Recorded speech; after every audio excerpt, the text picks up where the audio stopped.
My wife's best friend convinced her I was cheating. She lost control, our family fell apart, and I had to fight for my daughter's safety. I, a 31-year-old male, and my wife, a 29-year-old female, had a baby last December. It was a traumatic birth, and my wife developed postpartum depression. While she was originally going to go back to work after the birth, she's been struggling enough that we decided to wait until our daughter was a year old and reassess. She has been going to therapy weekly. With my wife home full-time, I've had to work increased hours.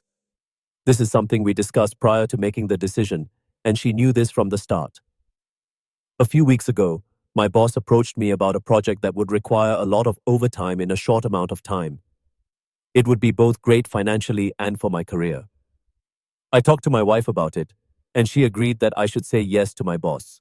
For the 4 weeks I'd be working on this, my mother-in-law and her best friend Jessie, a 29-year-old female, name changed, would come help out with some of the duties that I typically do. Jessie is a stay-at-home mom with a 4-year-old and a 2-year-old.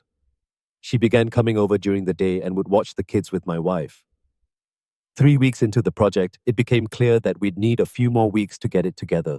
I went home that night and talked to my wife about it.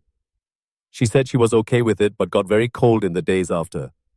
It wasn't unusual behavior over the past few months, so I didn't think much about it and tried not to take it personally. During the last week of the project, I got home one night and saw that Jessie was still at the house. I didn't think much about it and said hi to her and my wife and went to go check on our daughter. Before I could get to her room, I heard Jessie say something along the lines of, "He doesn't even stop to greet you, definitely a sign." I turned around and asked what it was a sign of. Immediately my wife started crying, and Jessie started accusing me of having an affair. She told me that I must hate my wife because she has PPD and I'm not attracted to her because she gained weight from the pregnancy. Neither of these things are true. I'm trying my best to help my wife through PPD while supporting our family. I think she looks great how she is right now. She just hasn't wanted to have sex, and I haven't pushed. Jessie then demanded to see my phone. I told her no. She told me that's a sign that I'm guilty. I told my wife that I would let her see my phone if she wanted to. She nodded, and something inside me broke. I guess it was the thought that she actually believed I was having an affair really got to me, and that she didn't trust me after everything we've been through. Well, she looked through the phone, and there was no evidence. Jessie started saying that I deleted the evidence. She started screaming and woke up our daughter, so I told her to get out of the house. Eventually, she left, and I went to calm our daughter since my wife was still on the couch crying. When my daughter was asleep again, I sat down by my wife and tried to talk to her about what's been happening. She told me that she'd been worried ever since I started working all the overtime. I told her that we talked about how good of an opportunity it was, and she agreed to letting me take on this project. She said it was very suspicious to increase the length of the project. I told her that sometimes that happens. She wanted more evidence, so I showed her messages and emails with timestamps from work and pay stubs showing the overtime. She said she believed me and was sorry for doubting me. It was just that Jessie had been telling her that these were all signs that I was cheating. I asked her why she believed Jessie more than me and why she didn't come to me with her concerns. She didn't have a real answer. It's been a couple of weeks, and the project is over. I actually scaled back, and I'm trying to work a little less than I was before the project, so I can spend more time with my wife and daughter. But I feel so burnt out trying to do everything and becoming resentful because, in the back of my mind, I know that my wife doesn't trust me. I ask myself, what happens the next time I have a project?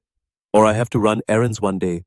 Or if I have a business trip, am I going to come back every time to accusations that I'm cheating? I've tried bringing it up a couple of times, but my wife tells me that that's not the time and that she's tired or sad. I try to be mindful of her feelings, but I wonder if that means that I can never have any of my own. I'm not sure what to do here. Any advice for how I can move forward?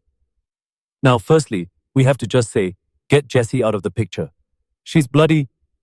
She knows that her friend has got PPD and then is planting these little seeds in her mind, which is just, why? We know wife is in a fragile state at the moment with her PPD and having to deal with that. But let's not forget about husband in this situation as well. Working these long hours, trying to support his family, and then coming back to accusations of cheating, and then worrying about having to go out. Is he going to be accused of cheating in the future? All this kind of thing. It's not fair to OP's mental health to be constantly on edge either.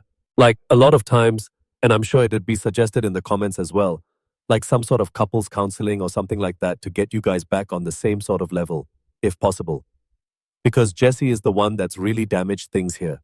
And as I said, we do have an update, but we'll cover a couple of comments beforehand. One from Pirate, who says, "This is a shitty situation made worse by your wife's friend, who is possibly projecting her own relationship issues on you guys. I'd go to couples counseling and keep reassuring your wife that you love her. Depression makes you think crazy things. I hope the best for you." Hop on Pop says, "This sounds to me like Jessie is projecting onto your already very vulnerable wife. I'm happy to hear your wife is already seeing a therapist, and totally agree that couples counseling is important. But just so you know, your feelings are valid. You're pushing yourself too hard and stretching yourself too thin. It's okay to feel the way you do, but please make sure you address your feelings. Don't bury them because it's not the right time. It won't ever be the right time, which is where couples counseling can come and help force the conversation. You sound like a wonderful husband, and your wife sounds like she is pretty great too. And hopefully with some help, you'll be back to your new normal with your little family. Best of luck, man." Fascination Street says, "Wow, Jessie should be crossed off the friend list immediately. Your wife is extremely unstable right now. The last thing she needs is someone putting lies into her head. Is there a way for the two of you to attend a couple of therapy sessions together to get all this discussed? This honestly doesn't sound like the one-time-a-week session is sufficient for how bad her mental health may be. It's your medication. You can't walk on eggshells. You can't put your job at risk by refusing work trips, etc." Jordanta says, "Your wife's friend is doing her level best to destroy your relationship. She is telling your wife, who she must know is currently struggling with PPD, that you are cheating on her. In other words, she is knowingly trying to influence a person who isn't completely right in her mind to take a rash action that will destroy your marriage. You need to get her out of your life." And one more from Raptor Wright, who says, "It's lovely of you to keep being so mindful of her feelings, but at some point, she needs to set hers aside and be mindful of yours. I strongly suggest couples counseling because their avoidance isn't going to eliminate the elephant in the room. This isn't going to just blow over. Your very valid hurt, anger, and worry about the next time aren't going to evaporate, and her richly deserved guilt is only worsening her already strained mental and emotional condition. On a related note, may I have Jessie's address? I just want to talk, honest." Now we'll move on to the update to see what that says. Thank you to everyone for all the advice and support on my previous post. I think a lot of you pointed out what should have been obvious, that I need to get a therapist and start looking after my own mental health. A couple of people asked for an update, so I'm giving one, but it's not happy. That night, I approached my wife and told her that I was going to find a therapist. I didn't connect it to her accusations or anything, just said that I was having a tough time and needed therapy. She shrugged and told me to do whatever. Next day, I got home from work, and our room and my home office were ripped apart, things everywhere, important papers scattered. I don't see her, but our daughter's in her room crying. My wife left her alone. Her cell phone's off. I called my in-laws and a few friends, but no one's seen her. I'm starting to get worried, and I call my mom to see if she can babysit while I go out and look for her. Before my mom can get home, my wife gets back. Jessie's driving. Jessie doesn't come in. She hasn't been back in the house since I kicked her out because she was offended by my behavior. But my wife does. She's clearly upset, been crying. I asked what happened. I thought at first that the house might have been robbed. She starts screaming at me. I'm being unfaithful, and that the therapy is a front, so I can meet my mistress. I try to calm her down and tell her that's not true, but she came at me, and she hit me. My nose is broken. She kind of realized what she did and sat down on the couch and went comatose. Just stared at the wall. I went into my daughter's room and locked the door. Called my mum to tell her what happened. She was already on her way. And my mother-in-law to ask her to come over and take care of my wife. I packed a bag for my daughter and went when my mum got there. We left. My wife didn't even look up. We dropped my daughter off with my dad, and they went to urgent care for my nose. I got blood all over my mom's new Subaru. My daughter and I are staying with my parents for a while, and my wife's staying with hers. I'm looking into getting a restraining order against Jessie. My wife and I are separating. I love her, but I won't live with someone who hurts me and could potentially hurt our daughter. I'm not going forward with divorce yet, with my hopes that my wife will get the treatment she needs and we can work things out. My in-laws told me they're looking at inpatient treatment at a local hospital, but I also have everything well documented in case of an eventual custody battle. My heart's broken because I know that this isn't my wife. This is a sickness in her mind. But I need to keep myself and our daughter safe and give her the space to recover. I'm hoping that this is the right decision. Thanks again, everyone. And then there's a second update to this post, which we're going to cover straight away, which says, there's more context for the situation in my post history. My wife passed on early Monday morning, convinced by her best friend Jessie that I was having an affair that I did not have. She had a mental break, which resulted in my taking our infant daughter and staying with my parents for a while. She was with her parents, who planned on taking her to the hospital for inpatient treatment on Monday. On Sunday night, she came to my parents' house and demanded I give her our daughter because she had left her alone for several hours the last time she was responsible for her and had gotten physical with me. I refused. I offered to let her come in and spend time with her while my parents and I were present. She didn't want to come in and wanted to take her daughter with her. She was upset but left eventually. A few hours later, she drove her parents' car into a tree and died. The friend, Jessie, came to see my daughter and me yesterday. After some tears, she told me that she was planning to speak at my wife's funeral. She had already cleared it with my in-laws but was letting me know as a courtesy. I told her she would not be speaking at the funeral. We fought, and she left after telling me that I was an a-hole and not the only person who loved my wife. I talked to my in-laws, who are adamant that Jessie would be allowed to speak. She and my wife knew each other since they were kids, and my in-laws are close to her. We're all very fragile right now, and I fear that pushing this further would hurt my relationship with my in-laws, which I don't want.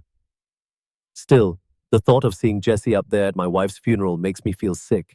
I don't think I can stand to listen to her, knowing that she took joy in my wife's deteriorating mental health and picked up my wife, leaving my daughter home alone. That being said, I don't trust myself to make the best decisions right now. My mind's clouded by grief, guilt, and fear. My parents are split on what to do, and I don't have the energy to reach out to my friend, so I'm coming here again to ask for advice. Thank you. And what an absolutely heartbreaking end to that. I can't believe that one.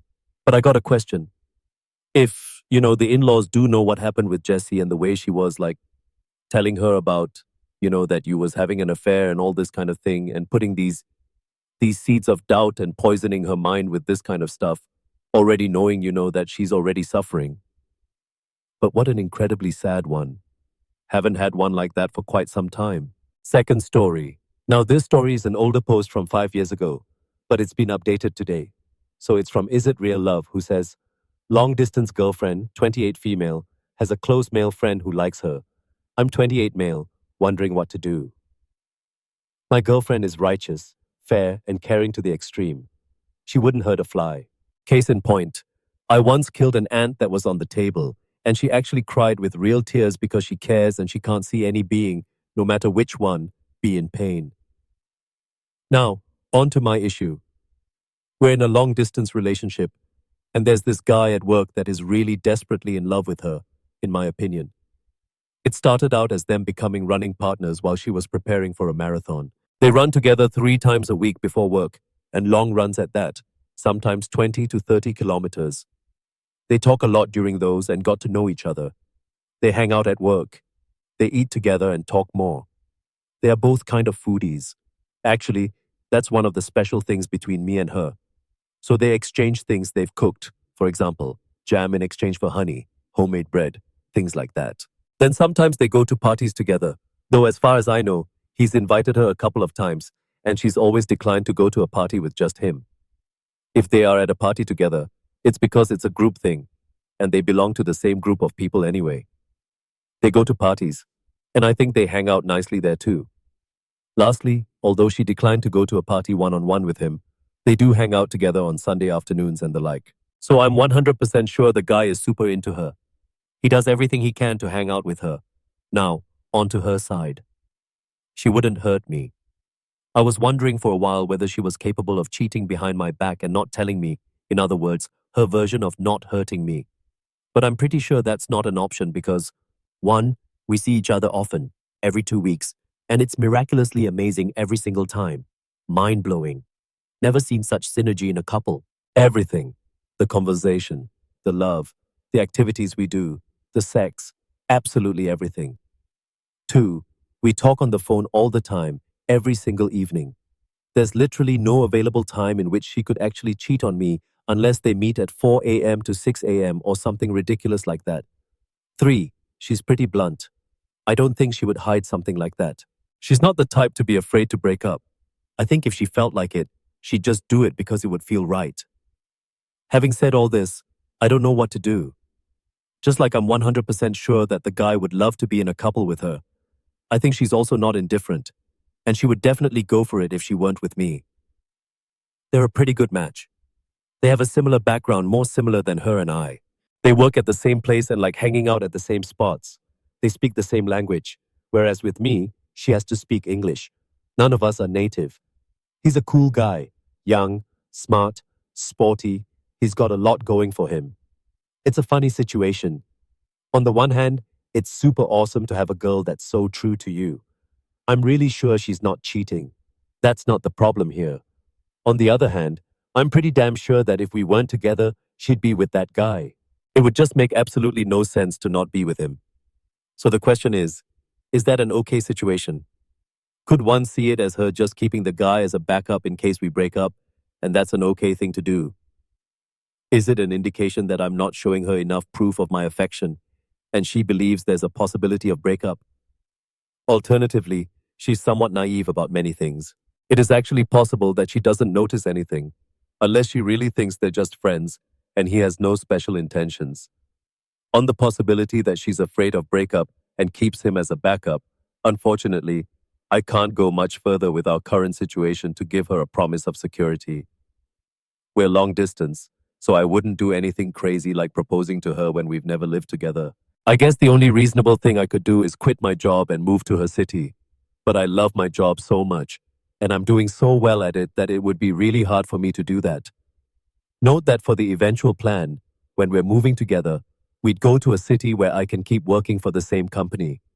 There are many such cities, but sadly, the one she lives in is not one of those where we have an office. I almost feel bad because they'd be such a great couple. I feel like I should make it easy for her and let her be with that guy, be done with the long distance, let them be married in their city, and have a happy life together. With me, we have another 1 to 2 years of long distance to get through. Then we probably have to both move to another city to be together. We talked about it a lot. We're both okay with that plan. We both can't wait to move in together. But when you take a step back, it would just make so much more sense for them to be together instead. I guess sometimes love does strange things. I don't know if I should bring this up with her at all. As I said, nothing bad is actually happening at the moment. I just want to avoid that in 1 year, she suddenly has a change of heart and goes with him. And we all realize we lost 1 year of our lives. And frankly, if that happens, the two of them would still be fine. But the biggest loser would be me, since I'd be all alone, and I'd have to start everything over. The stupidest part is that this wouldn't be a question at all if we lived in the same city, because then she'd obviously spend all the time with me. And she wouldn't have this enormous amount of time spent with this other guy. I don't know what to do. I'm happy with her, and she's happy with me. I don't want to wake up one day and realize it was all a waste. I'm in my prime years now. I won't be any more in 2 to 3 years. Edit. Maybe a reasonable thing to do would be to talk to the guy. There aren't many opportunities for me to do so, but he might be at a gathering that we're going to attend next weekend. Sorry, don't want to give too many details. Now, as we know, we have an update. This was like 5 years ago, so we have an update today on this one. So we're going to cover that in a second. But me, I don't think I would. And this is just from my point of view. I'm not saying it's right. It could be totally wrong as well. But if I was in a long-distance relationship like this, and you guys got along really well, that's a great sign, by the way. I think I would still feel a bit insecure in myself as well. Again, probably just my feelings on this. You know, men and women can have friendships, and there's absolutely nothing wrong with that.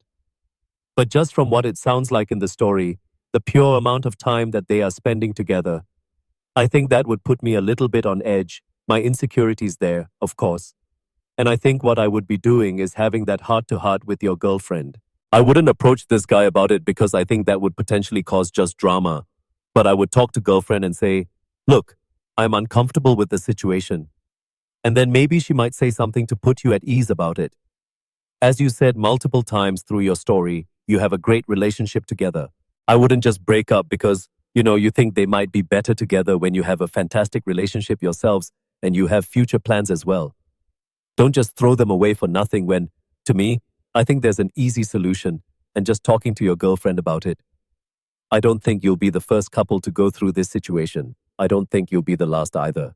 With Trello coming in and saying, I think the problem here is the vast amount of time she's spending one-on-one with a guy that isn't you. Even if those aren't official dates, she has been effectively dating this guy for a long while. I personally wouldn't feel comfortable with that. I'll just set her down and discuss it. Relationship and Guru says, may I ask why you think this is not a form of cheating? In my male mind, I consider this kind of emotional cheating. It astounds me that many women can easily consider getting emotional support from men who are just friends, or at least what they would have us believe. All men I know consider this kind of emotional intimacy. Love and sex go hand in hand, as in a relationship. Personally, I feel that your girlfriend is filling a void and probably waiting for you to do something about it. Either break up or close the distance. You seem to be leaning towards the former. Either way, you need to make the move if you want peace of mind. Trello comes in again and says, I wouldn't talk to the guy, but I would talk to your girlfriend about setting a few more boundaries. I personally would feel like this friendship has passed into the relationship zone a long time ago. You're effectively being cuckolded by this guy. He's dating your girlfriend, and you know he is, and you let your girlfriend continue dating him. Raging F a lot says, the best thing to do is learn to trust your girlfriend. Now we go on to the update to see what that says. So, updates. I brought up the topic and she was super cool about it. She was surprised, and she said that it was just friendship on her side. However, she went up to the guy and asked him if he saw things the same way. He said he didn't. He was actually into her. So she told him that she's with me and they need to stop hanging out. It was never an issue after that. We still met him at a few parties, but it didn't make me feel bad at all. Reading the old post made me smile. It felt like a big issue back then, but she solved it so swiftly. I'm really thankful to her. We've had the most wonderful relationship since then, and even before then. We're 33 years old now and still going strong together. We moved in together a couple of years ago, and it's been amazing living together, traveling together, being together all the time. She's still so sweet.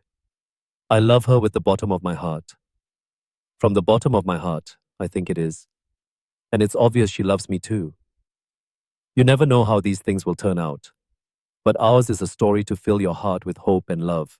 Then he goes on to say that he's just going to delete the password of the throwaway account and any reference to it on their computer. And I just think, oh, isn't that lovely? Cute, careful.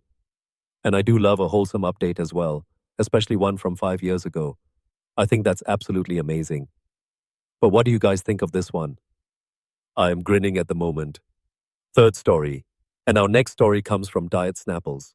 Me, 25 male, with my girlfriend, 24 female of 6 months, wants to move in together, but she's pushing for a house she won't be paying for. My girlfriend, 24 female, and I, 25 male, have been together for just over 6 months. We dated in high school 8 years ago for a few months and have dated on and off for periods between then and now, as time, work, and proximity allowed. I went off to school. She stayed at home and worked. We both see each other as the person we want to marry and spend our lives with. Unfortunately, as of now, we both live at home with our respective parents.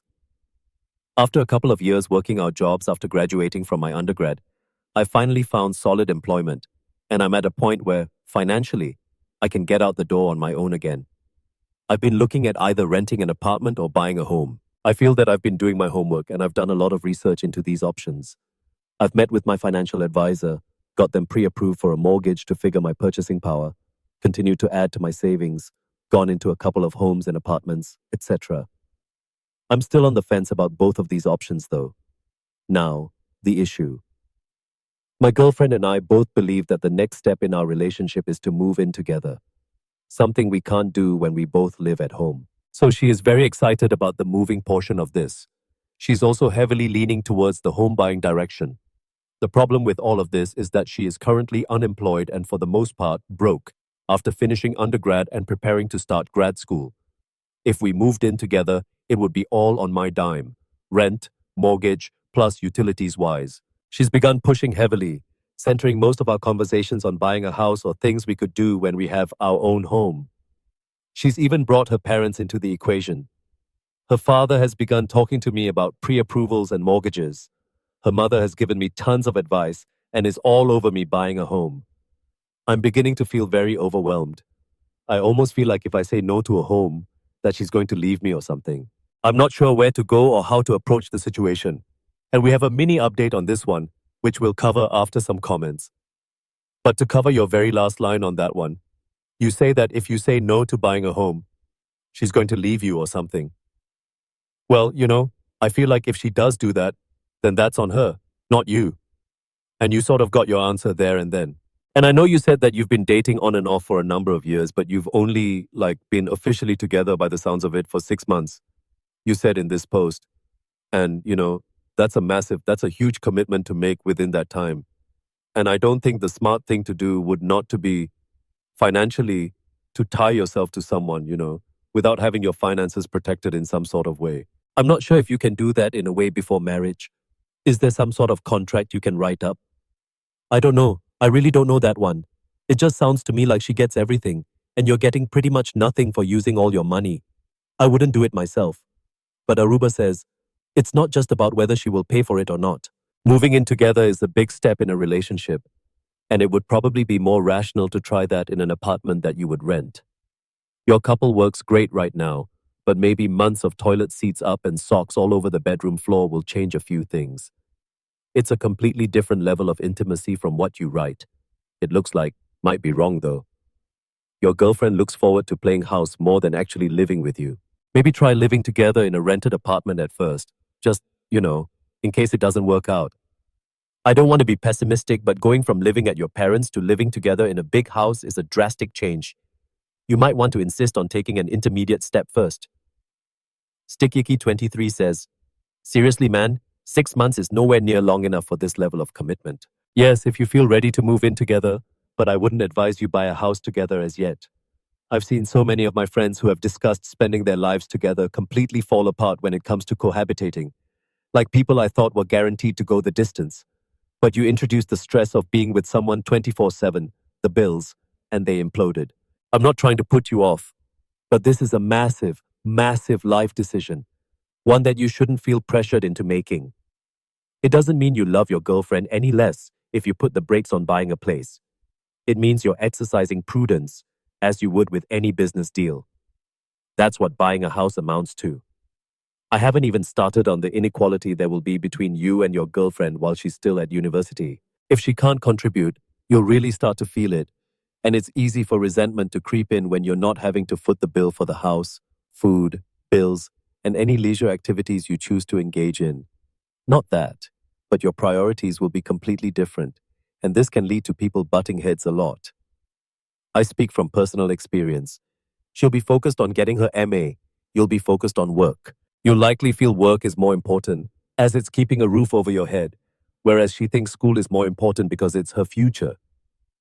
If you're looking for impartial advice, here it is. 6 months, in my opinion, is far too short of a time to be basing decisions upon which could affect the rest of your life. Renting is the low-risk alternative to make sure things are right before going ahead with the purchase. A decision to purchase made after a year of living together, where she's finished her studies and is in a position to contribute, makes more sense than a whim and a promise of more, wouldn't you say? Among the Living says, well, it's unreasonable for someone to expect another person to support them and pay for everything when they don't have a job. If she cannot understand this and leaves you, then it's for the best. If she truly wants to be with you, she will understand. She'll be upset about it either way. You have been working your ass off and doing the research, where she just wants to move out and live with you while not paying anything. Incomplete says, don't do it. If she's not going to financially contribute towards anything, don't do it. She can be slap happy all she wants about moving out. Of course she is. She potentially gets to move out without having to pay a cent. Who wouldn't be excited? Set her down and have an adult conversation about it. If she wants to move out with you, she needs to also pay the bills. You two have only been together for 6 months and have been on and off multiple times. I'd be careful if I was you. And one more from Tomatoes, who says, I agree with many people that 6 months is pretty early to move in with someone. But let me tell you my story. I had a stable job making really good money but was fired without cause in February, about 3 months after starting to date my boyfriend. My lease was up on my house in March, and he had a big, nearly empty house after his divorce. We were planning on moving my furniture in with him, and I'd stay with my sister until I found another job and an apartment. Well, I ended up moving in with the furniture, and we've lived together happily since March. However, I do contribute financially to the household. It's not much, but I give him $250 in straight rent per month. That will increase when I get a job and buy groceries and restaurant meals from time to time. I do also try to contribute my time to the relationship since there's one thing I do have. I do almost all the cleaning. I grow a vegetable garden and try to run errands. I don't like having to rely on my boyfriend, and as soon as I can, I make sure I'm investing money into the relationship as equally as possible. I am super lucky that my boyfriend is awesome and that's a good job and has helped me out as much as he has done so. The problem is, I don't know if your girlfriend is the same kind of independent person that I am. It's really possible that she could move in, let you pay for everything, ask for money, and not contribute in any way. If she's going to school, you could be the person who basically foots the bill for her education, but she's not your wife. I moved in with my boyfriend, and it's worked out, but it's definitely could have been terrible for him had I turned out to be a different kind of person. It was a big risk for him, and one that I really hope I can reward him for properly. Have an interview next week. I hope I get the job. Good luck to you, and I hope your decision, whichever you make, is the correct one. So, an update of sorts. I thought it out. I think it's important to our relationship that I tell her that I'm not 100% comfortable with the idea of buying a house at the present moment, and that I don't want to jump on this unless I am, especially seeing that it's entirely on me and my wallet. She may offer to help pay for a few things here and there, food and the like, but it's still a house that would be living under my name and money, on the pretense that we decided after 6 months that we wanted a house because we think we are going to get married. It probably would be best to look at an apartment, even if it's only for a 6 or 12-month lease, while we both save money, seeing that she's about to start grad school. If she can't accept this fact, then I guess we have to look at the relationship as a whole and see what else is going on. Thanks for the comments and advice. You all rock. And that sounds like a pretty positive update to me. But what do you guys make of this? What do you guys make of today's stories?